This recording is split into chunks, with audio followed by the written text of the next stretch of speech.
आउज़ुबिल्लाहि मिनश्शैतानिर्रजीम बिस्मिल्लाहिर्रहमानिर्रहीम। अस्सलाम वालेकुम, मेरा नाम सुबैस्लीम है। आज मैं आपको गौहर पब्लिशर की जानिब से खुशामदीद कहती हूँ।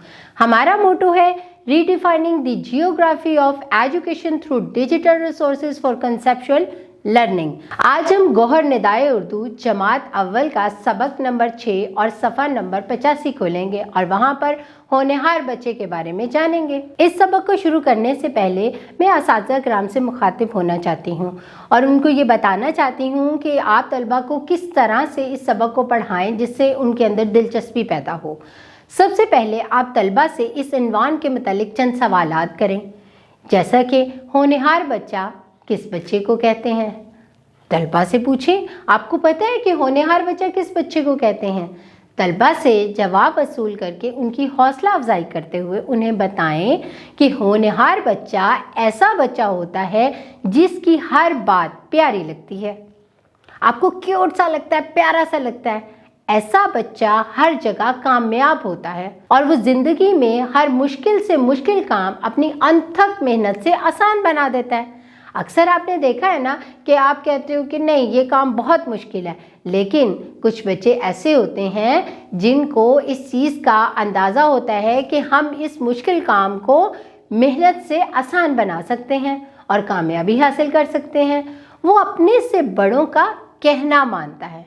बच्चों को बताएं कि छोटों से वो प्यार करता है और मोहब्बत से पेश आता है। वो बच्चा बहुत ही मासूम होता है और मेहनत से कभी नहीं कतराता। तलबा को बताएं कि इस सबक में अल्लामा इकबाल को होनहार बच्चा कहा गया है, जो हमारे कौमी शायर हैं। और अब हम होनहार बच्चे के मुतल्लिक मज़ीद मालूमात जो हैं इस सबक में पढ़ेंगे। फिर आप तलबा को बताएं कि आप इस सबक को पढ़ने के बाद उर्दू की कौन सी चीज़ें सीख चुके होंगे, यानी कि किन चीज़ों से वाकिफ़ हो जाएंगे आप। सबसे पहले तलबा को बताएं कि आप इस सबक को पढ़ने के बाद किसी भी वाक़ये या कहानी को अपने अल्फाज में बेहतरीन अंदाज से बयान कर सकते हैं, यानी कि उनके अंदर इतना कॉन्फिडेंस होता है कि उनको कोई भी टॉपिक दे दें वो बहुत बेहतरीन अंदाज से उसको बयान करेंगे।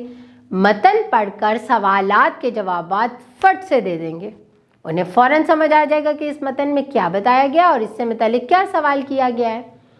बसरी अल्फाज क्या होते हैं उनको बताएं और वो कहाँ इस्तेमाल होते हैं और क्यों इस्तेमाल होते हैं। बसरी अल्फाज क्या होते हैं? ये, वो, है, हूँ, मैं, मेरा, हम, ये सब अल्फाज क्या होते हैं? बसरी अल्फाज होते हैं। ये तलबा को इनके बारे में डिटेल बताएं और उन्हें बताएं कि ये किस जगह पर लिखे जाते हैं और क्यों लिखे जाते हैं। 2 हरफी अल्फाज, 6 हरफी अल्फाज और 4 हरफी अल्फाज अरकान वाले अल्फाजों को किस तरह लिखा जा सकता है, यानी कि 2 हर्फ होंगे उनको किस तरह अरकान बनाएंगे उनके, और कैसे उनके 2 हर्फों को जब मिलाएंगे तो किस तरह उसके 6 हरफी अल्फाज बनाएंगे और किस तरह उनके 4 हरफी अल्फाज बनाएंगे।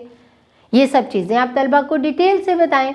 किसी भी मौजू या उन्वान पर 2 से 3 जुमले लिख सकते हैं, यानी कि आप कोई भी उन्वान दें और बच्चे से कहें जल्दी से मेरे घर पे लिखें कुछ, मेरे स्कूल पे लिखें कुछ, वो फ़ौरन से लिख जाएंगे। उनके अंदर ये सब एबिलिटीज़ जो हैं वो पैदा हो चुकी होंगी सबक को पढ़ने के बाद।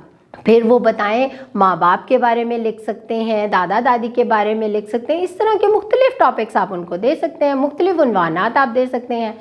एक और चीज़, वाहिद और जमा में फ़र्क कर सकते हैं। वो बता सकते हैं कि वाहिद क्या होता है और जमा क्या होता है।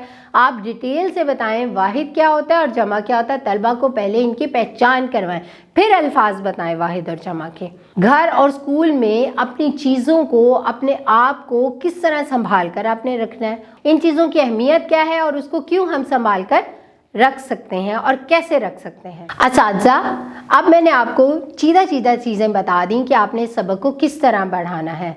अब आप गौहर पब्लिशर की वेबसाइट पे जाएं और वहाँ पर डेली लेसन प्लान और स्कीम ऑफ स्टडी को देखें, जिससे आपका लेसन मज़ीद बेहतर हो सकता है। आप उसको स्टडी करें और अपना बहुत सारा ख्याल रखिएगा। अल्लाह हाफिज़।